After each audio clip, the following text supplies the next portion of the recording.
Chào các bạn, mình là Linh. Thì video ngày hôm nay sẽ hướng dẫn các bạn kỹ thuật chạy xe tay công căn bản. Xe ở đây mình đang sử dụng là mẫu xe Honda CR150, nhưng mà cái kỹ thuật này có thể áp dụng cho mọi loại xe tay công. Thì đa phần các xe tay công đều có cái cách chạy giống như nhau, cho nên là cùng cách này bạn có thể chạy Honda Winner, Exciter, Raider, Satria, nó cũng giống như vậy thôi, không khác gì hết. Mục đích của video này nhằm hướng dẫn các bạn làm sao có thể chạy xe tay công nhanh nhất có thể, không cần đi sâu quá nhiều vào kỹ thuật khoa học. Tại sao nó lại như vậy?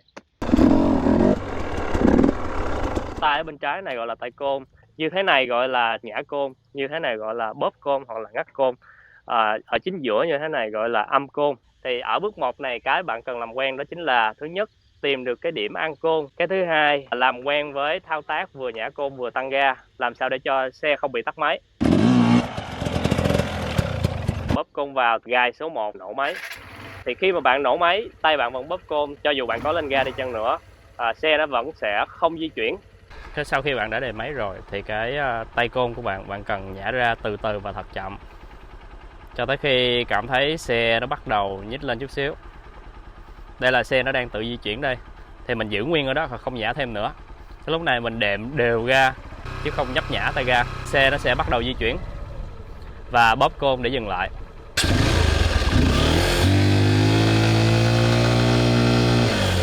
Tập chạy chậm với số 1 để mà làm quen với cái thao tác vào ga ra côn và bóp côn mỗi khi dừng lại. Không cần phải quan tâm tới việc sang số, chân bước theo xe. Tập cho tới khi nào không bị tắt máy nữa thì thôi.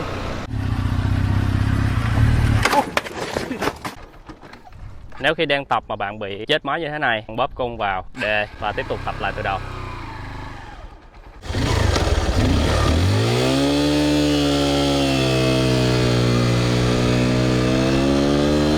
Cần lưu ý là không nhả hết tay côn ở số 1, chỉ nhả đến mức khi xe nhích đi, sau đó giữ nguyên ở đó. Khi nào bạn muốn dừng lại thì bóp vào. Khi mà bạn tự tin hơn, chạy nhanh hơn, hai chân gác lên trên rồi thì bạn có thể học cách sang số.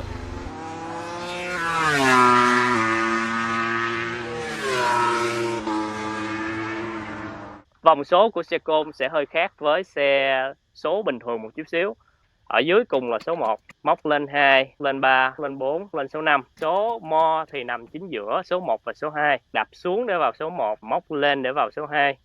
Từ số 1, móc lên phân nửa để vào số mo, móc lên thật mạnh để vào thẳng số 2. Đối với xe số bình thường thì bạn chỉ cần hạ ga và sang số. Đối với xe côn, bóp côn, hạ ga và sang số. Khi mà tập sang số thì bạn phải chạy nhanh, cho nên là cần tìm cái chỗ nào nó vắng vẻ, đường trống một chút xíu để mà tập. Chạy ở số 1, sau đó tăng tốc lên số 2 và số 3, số 4. Khi sang số từ số 1 sang số 2, bạn cần móc lên dứt khoát để tránh bị kẹt lại ở số 0.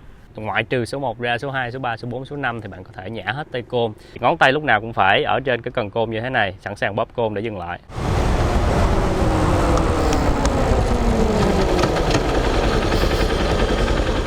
Để về số thì bạn bóp côn, hạ tốc độ và sau đó dậm số xuống.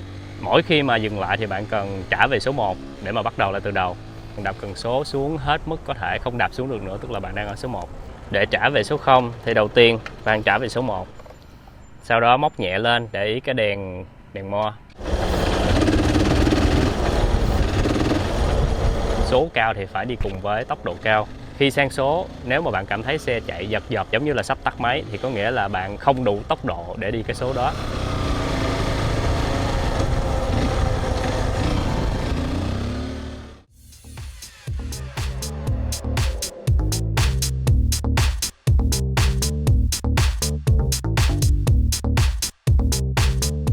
Thì để chạy được xe tay côn căn bản thì bạn chỉ cần học cách sử dụng tay côn và sang số như vậy là đủ. Chạy từ từ rồi sẽ quen thôi. Lúc mình quen rồi thì mình không cần phải suy nghĩ, mình không cần phải để ý tới tay côn với lại ga nữa.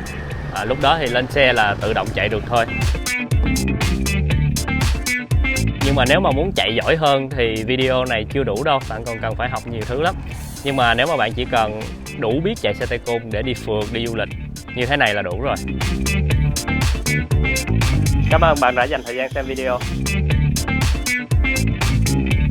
Theo những cái bước ở trên thì mất bao lâu bạn mới chạy được xe tay côn? Để lại comment ở bên dưới nha.